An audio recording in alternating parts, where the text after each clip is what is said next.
আসসালামু আলাইকুম সবাই, কেমন আছো আপুরা? আলহামদুলিল্লাহ ভালো আছি আমি। আজকেও আবার টিনেজার বাচ্চার জন্য আরেকটা সালোয়ার কাটিং করব।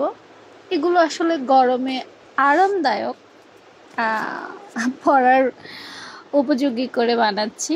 তবে খুব বেশি লুজ বা ঢিলে ঢালাও কিন্তু অনেকে পরতে চায় না। বেশি ঢিলে ঢালা দিলেও তোমার সালোয়ারে গাইয়া গাইয়া লাগে, আবার বেশি টাইট দিলেও আরামে পরা যায় না। তো আমি চেষ্টা করছি একটা ব্যালেন্সে রাখার জন্য, মানে খুব যেন ঢিলে ঢালাও না হয়, আবার খুব যেন টাইট ফিটিংসও না হয়।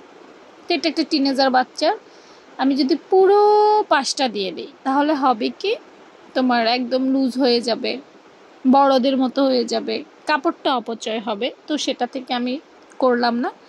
পাশ থেকে কিছু কাপড়, এখানে প্রায় বোধ হয় 7-8 ইঞ্চির মতো, 7 বা 8 ইঞ্চি এরকম হবে মতো কাপড় পাশে রেখে তারপর আমি দেখো সালোয়ারটা বানিয়ে নিচ্ছি। আর পাশ থেকে যে কাপড়টা বের হবে সেটা দিয়ে আপু উপরে একটু জোড়া দিয়ে দিব, বাস হয়ে যাবে।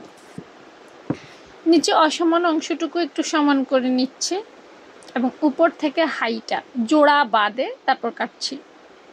জোড়া তো দিতে হবে 2-3 ইঞ্চি, ঠিক আছে? সেজন্য হাইটা ছোট নিলাম। টোটাল হাই আমার 13 অথবা 14 হলেই হয়ে যাবে টোটাল। সেটা আমি জয়েন্ট করার পর হয়তো বুঝবো যে কতটুকু আমার হবে।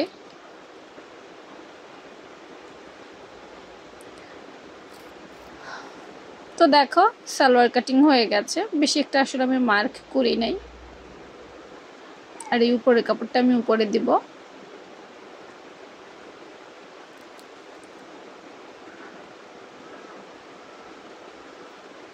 এখন এই জোড়ার কাপড়টা আমি সমান করে কেটে নেব। মেশিনে কাটলে অনেক সময় ঝামেলা হয়, তাই আগেই কেটে নিচ্ছি। দেখো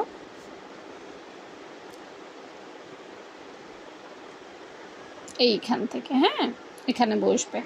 কতটুকু লাগবে আপু জানি না, এই জন্য আপু আসলে ফিক্সড করে নেই না। আপু সবসময় চেষ্টা করি একটু এক্সট্রা নেওয়ার জন্য। বাড়তি হলে এটা কেটে ফেলে দিব, এটা তার অন্য কোনো কাজে লাগাবো না, তাই না? জোড়া সালোয়ার থেকে যে পাশটা বের হয় এটা দিয়ে আসলে অন্য কিছু করা যায় না, তাই এত বুঝে শুনে করতে হবে না।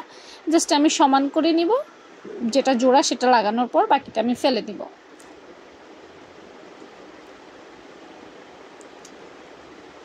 কাটার সময় অবশ্যই সমান করে কাটতে হবে, নাহলে কিন্তু এক পা বড় এক পা ছোট হয়ে যাওয়ার সম্ভাবনা থাকবে, ঠিক আছে? তো নাও ফুল কাটিং হয়ে গেছে, বাকি আছে সেলাই। কেমন হয়েছে অবশ্যই জানাবা। আর আপুর ভিডিও নিয়মিত দেখতে চাইলে রাত 8টায় অ্যাক্টিভ থাকতে হবে এবং ফলো রাখতে হবে।